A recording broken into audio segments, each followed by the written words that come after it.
Hi, I'm Shaunee Flowers, celebrity news editor for Monsters and Critics, and today we're going to talk about Gwen Stefani and this big drama that has continued to grow after she declared herself Japanese. I will be the first to admit, or well, definitely not the first, but I will admit that I'm really disappointed in Gwen's declaration, her double down, triple down, and I guess the fact that she just doesn't realize how insensitive what she's saying really is. And this is coming from a super fan. I've been there since Don't Speak.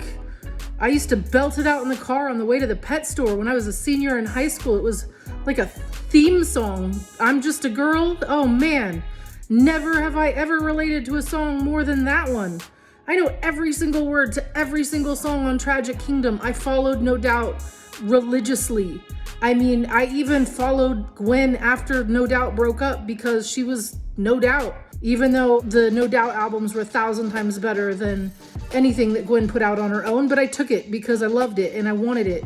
And I even cringed and didn't say anything when she went on stage with the Harajuku girls and appropriated Japanese culture and basically pretended like she was Japanese. Like, I get it that she really liked it and that she adopted it or whatever, and that she loves the aesthetic and the style and all of that. But again, I think that there's a big difference between appreciating something and cashing in on it, making a whole bunch of money on it, and then declaring that you are that thing that you are absolutely not. I think that there's like a responsibility when you step into someone else's culture to not just claim it, or to not say that, like, you know, I like it, so this is me now. It's a responsibility to learn it, to learn the history, and beyond just like, ooh, I like the way it looks, or these outfits are cute. And I think that that's part of the reason that her interviewer got so upset. For those of you that read the Allure interview, you know that further into the interview, they said that they asked her for further comment or to come back for a follow-up interview or to just clarify what she meant by I'm Japanese. And there was actually no real clarification. There was no follow-up. There was nothing. Just Gwen digging her heels in and declaring that she loves Japanese culture and therefore she is Japanese. This isn't the first time, probably won't be the last time. I mean, obviously it's not the last time because she's a cowgirl now. You're wearing cowboy boots. Boy, you've moved to Oklahoma. Even in the interview, she mentioned that she dipped into the Latina culture of Orange County, which she definitely got into pre her Japanese phase when she had the pencil thin eyebrows and the white tank tops. I mean, a lot of that look from, like, I guess the mid to late 90s, a lot of that was a borrowed look from her Orange County Latina friends that I guess she just felt that she could also do, and she did. Like I said, she's now a cowgirl. She married Blake Shelton. They moved to Oklahoma, so naturally she's wearing a lot of tassels lately, and she's sounding a little bit like a country star. Like I said, I don't think that that's very responsible. It's disappointing. It would be nice if she came out and, I guess, educated herself a little bit about it, about why this is offensive and why you can't just take things and make money off of them and claim them as your own. It doesn't seem like she's going to do that.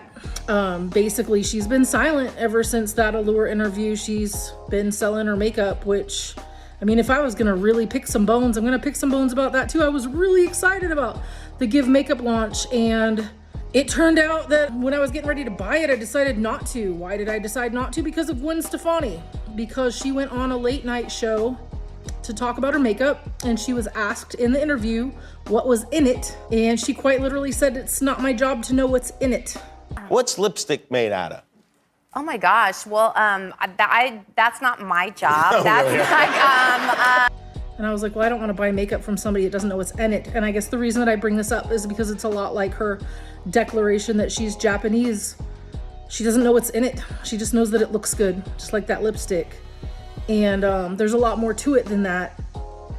Like, you know, was pointed out in the article, Asian women go through things that a white woman from Orange County would never encounter or understand. Racism, hardships, just job discrimination, housing discrimination, just all kinds of things that she would never ever ever know in her lifetime and couldn't and wouldn't, and to just, you know, flippantly claim that she is one of them, or she, you know, is, you know, taking that culture as her own. It's disrespectful. It's not very thoughtful. And while I see that, you know, the outrage isn't as huge as, say, if it was someone blackfishing and a white woman trying to look like a black woman and take their culture, like, say, a Kardashian, that's come up a few times, and it's always been outrageous and everybody gets angry.